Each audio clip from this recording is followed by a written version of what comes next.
Good morning from Something Sweet. It's been a crazy few days, and I just wanted to kind of catch up on what's been going on. I'm home back in Florida. I was in Delaware, and then I was in Pennsylvania, and I had a wonderful trip, but I'm home and kind of back in business. We did the video for Heaven Help Me Chocolate Cake, and it was delicious.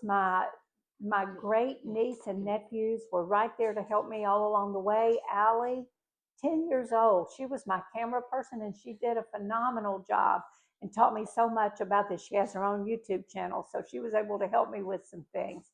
And the little boys, Jackson and Hunter, were right there to help Aunt Linda with everything. I didn't get them on video, and that makes me a little sad, but one day I will. And I just want you to know how helpful they were and how much fun I had with them. After we made the cake, we had a little mishap, and Hunter and I took a tumble on the stairs. There was a pumpkin that saved us. The pumpkin was DOA, but we were okay. And I came out with a bruised rib. So I wasn't much in the mood to make videos anymore after that. So now I'm home. I've remade a chocolate cake. And together today, we're going to make a frosting for it that I've never made before. It's called Ermine Buttercream. I'm excited to make it and see how it comes out. So we'll be starting that in just a little while. I also wanted to show you another thing I got, which is always exciting for me. I ordered this from Etsy from Homemade with Love by Claudia's Designs. I want to give them a shout out. She was so helpful for me. I wanted something so I could display ingredients, and I want you to see it. Make sure it's the right way because it says Something Sweet. Isn't that beautiful? I will use this for so many different things, but mostly for making videos. So I'll be putting all my ingredients on this so that I can show them to you before we start to mix things together. Again, I apologize for the disjointed video, but we'll get things back together and be back on. Please hit the subscribe, follow, and get notifications when a new video is out. It helps me a lot, and you'll be able to see everything we make that's sweet. I hope something sweet is happening for you today, and have a great day. I'll be back in just a few. All right, we're back. We're going to start making our ermine frosting that I've been promised. It's called ermine because it's as smooth as ermine fur. Let's see how it comes out. I'm really excited about it. The first things that we're going to need, we will need granulated sugar, we will need flour, and we will need milk. So we'll start that because the first part of this is that we're going to cook a custard. So we'll get that done, and then we'll come back and show you what we'll do with it at the after that is cooked and cooled. So I've also been told just recently, I've always measured things in cups, and I'm an old Southern cook, but I've been told that it's way more accurate if we weigh things in grams, and then we're more sure that we have the right proportions. So I've got my kitchen scale here. I've got my kitchen scale, and I'm going to be weighing and putting things into the pot so that we will start to boil the custard. We'll do that right now.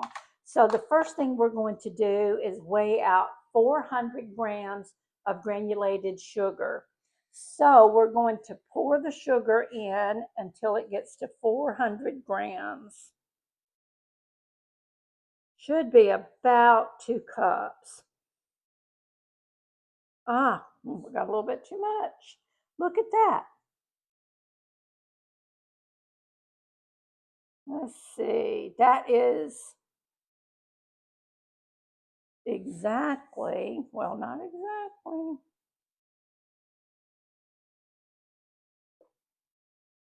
400 grams of sugar, and we will put that into our pot. We will also need flour. We will need 80 grams of flour. So we're going to measure that.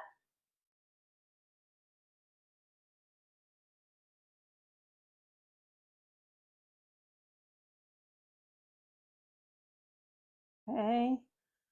Come on, flour.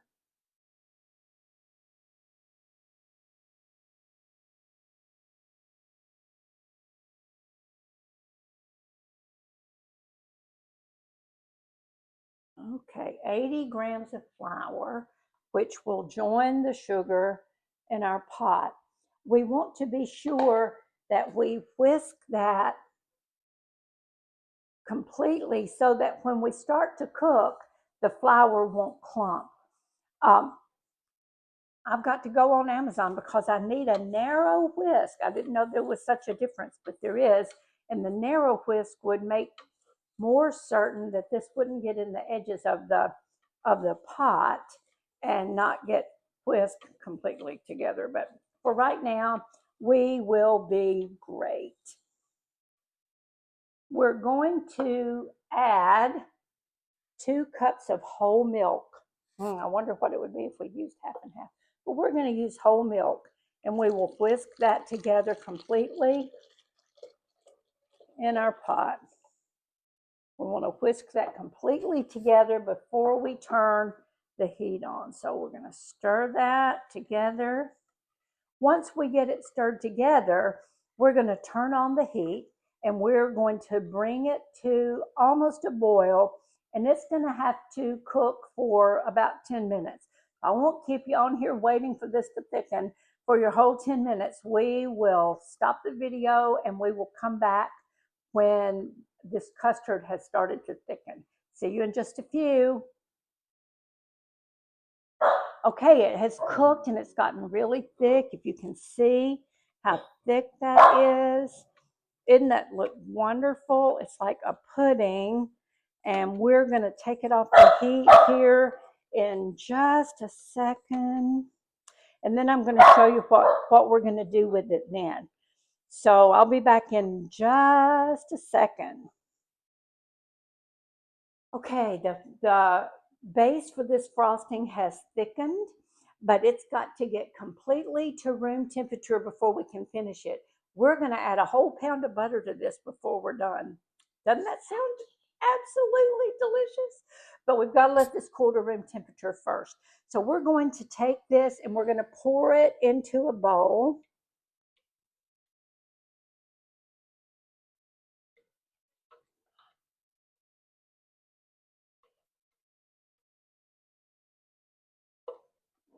Right, and we're going to get the spoon. See if I can, I don't want to waste any of this. It looks so delicious. Make sure we got all of that out of there. All right. And because this kind of pudding custard base tends to form a film if you just leave it sitting, we're going to take a piece of parchment paper and we're going to press it all the way down onto there so that there's not a surface that's not covered, and it will keep that film from forming. So we'll do that. It may be several hours before this gets to room temperature and we can continue this process. So back to other things to do, and I hope you have some very sweet, wonderful things to do while we wait for this to happen. I'm pretty excited. I don't know how long I can wait, but let's go ahead and stop the video for right now, and we'll be back in a little while when this is cool to room temperature. We're back, and we're about ready to take the next step in making this Ermine Buttercream Icing. What we'll need to do now, we've got 4 sticks of unsalted butter, and it's room temperature. It's not melted, it's room temperature. So we're going to put all 4 sticks in the mixing bowl.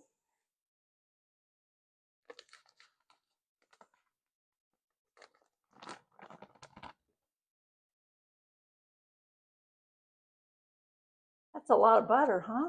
I think it should make something really good because butter makes everything better, I think. Rich and smooth. So yes, we're going to put all 4 sticks in here. We're going to put the mixing bowl on the mixer.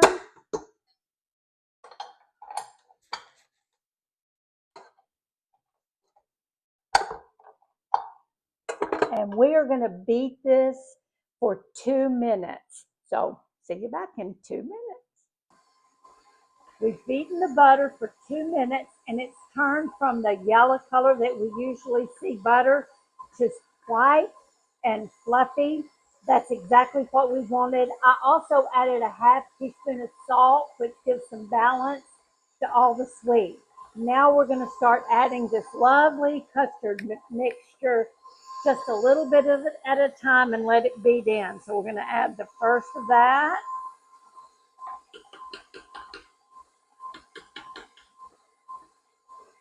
Let it beat.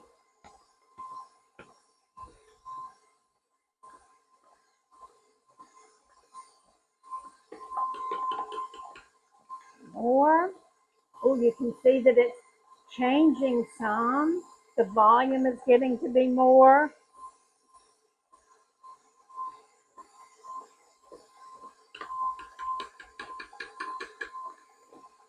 After this next addition, I'm going to stop the mixer and scrape the sides down so we're sure it's all blending together without anything being on the sides. I'm going to do that. Scrape down those sides, all back down in there. Oh, it looks delicious. I can't wait to try it. A little bit right over here. All right, we'll turn it back on.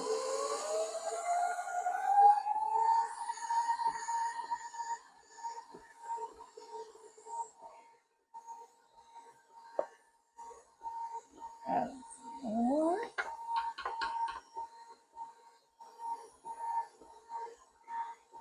It does look good.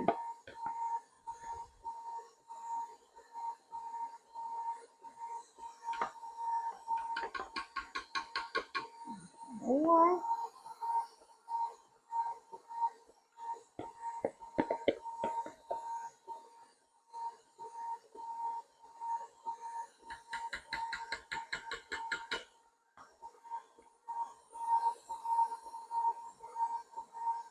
Oh, the smell. I wish you could smell it. It smells so good.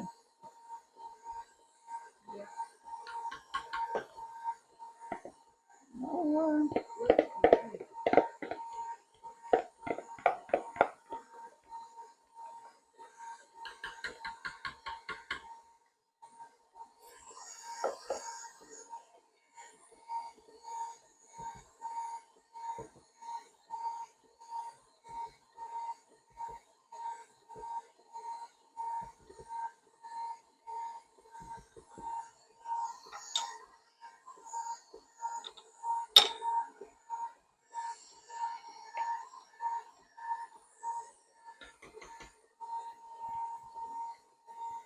We don't want to miss any.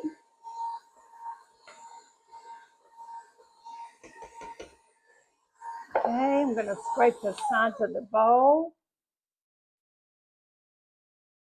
We only have one more ingredient. We want to add some vanilla.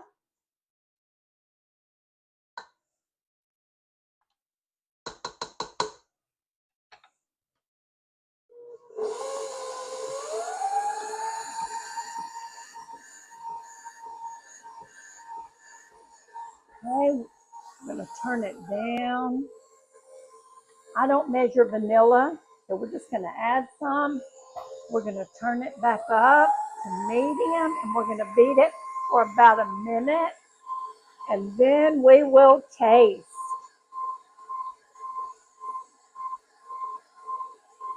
Oh, it's light and fluffy and beautiful. I guess if you wanted it to stay really white, you could use a clear vanilla.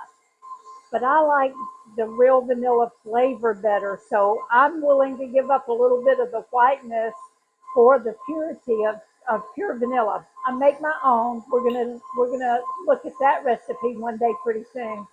But I make it myself and I know what's in it, and that's how I like to do it. We are almost finished.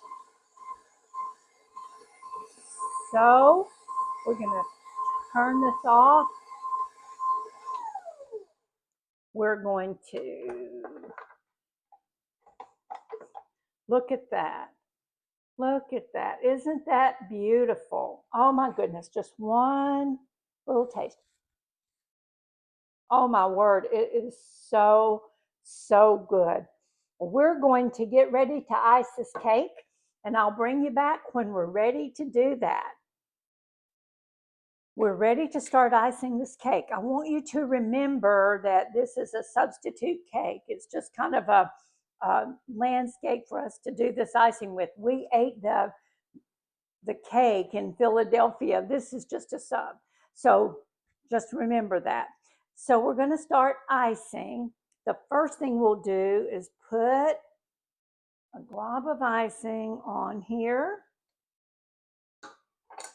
our spatula, and we got the turntable, and we will put a layer of icing on this bottom layer. And something I do that everybody doesn't, but I find it easier to go ahead and do the sides of each layer as I'm going. And then I can smooth it out at the end. It's easier to me than trying to do the whole side when no icing has been on it at all. So this is just Linda's way of doing. Everybody has their own way. I've never had any formal training in cake decorating, so I don't claim to be a decorator. I just make cakes more for the taste than for how they look. So you'll find that as we go along. I try to make them look pretty, but that's not my main focus. So, see, we're about to have to add just a little bit of icing. Just one more little scoop so that we don't get crumbs, especially if you're doing a white icing on a chocolate cake. You want to be sure you have plenty of icing so that you don't wind up scraping up crumbs and having black crumbs in your finished product. These middle layers, it doesn't really matter so much what they look like. You're going to add another layer of cake on top of there anyway. So we've got one layer iced. We're going to take another one. And I know these are thin layers, so don't judge me based on this cake. We'll do another cake later, but there's the second one. We will go ahead and put another blob of icing on there. And we will spread that. And when we do the sides, it'll meet up with what we did on the first layer.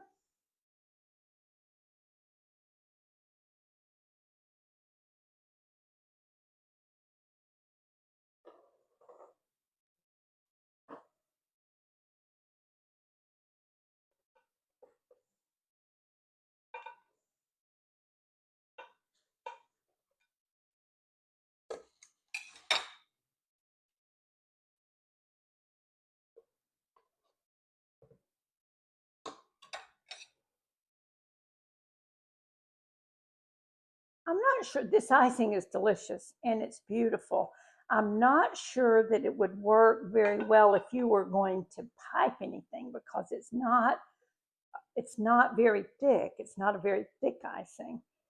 So you might not want to use this recipe if you were going to be piping designs or decorations on your cake because it might not be thick enough. But it's going to taste delicious. So that is layer one and layer two. Let's go ahead and add layer three.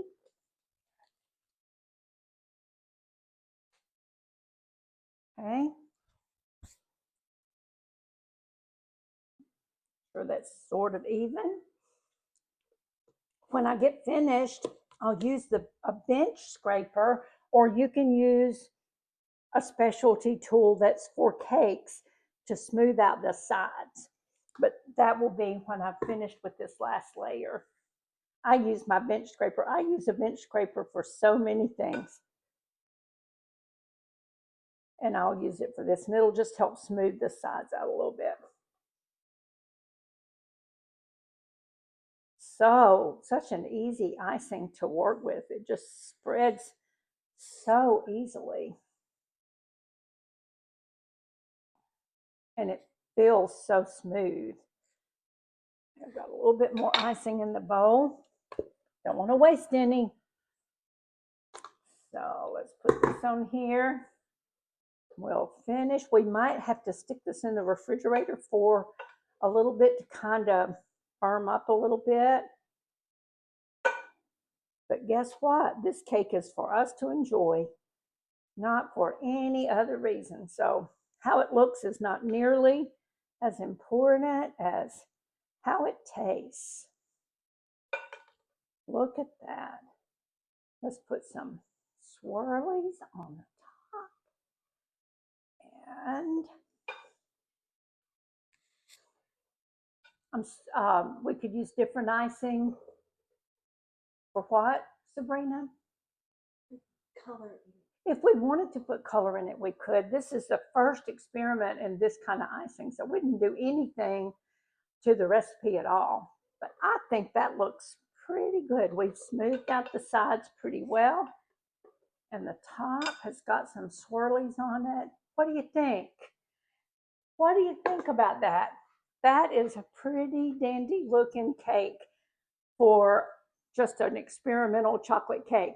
I hope it tastes as good as it looks. I'll bring you back in a little while for a taste test.